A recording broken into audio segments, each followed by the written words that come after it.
వినాయక చవితి వ్రతకథ.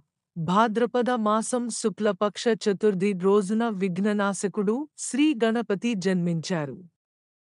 ఈ రోజున ఆయన పూజ చేస్తే సకల విఘ్నాలు తొలగి సౌభాగ్యం కలుగుతుందని పురాణాలు చెబుతున్నాయి.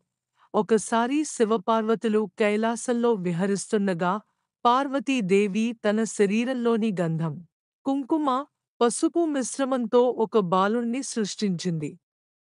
ఆ బాలుడిని ద్వారపాలకునిగా నియమించి తాను స్నానం చేయడానికి వెళ్ళింది. శివుడు అక్కడికి వచ్చి లోపలికి వెళ్ళాలనగా ఆ బాలుడు అడ్డుకున్నాడు.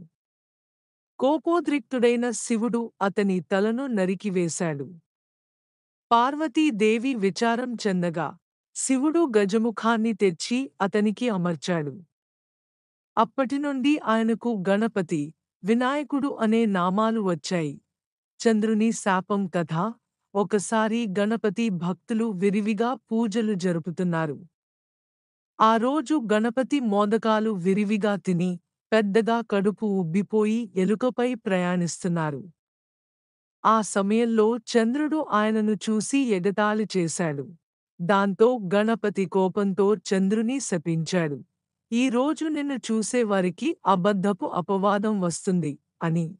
చంద్రుడు క్షమాపణ చెప్పగా గణపతి శాపం కొంతమేరకు ఉపశమనమిచ్చాడు.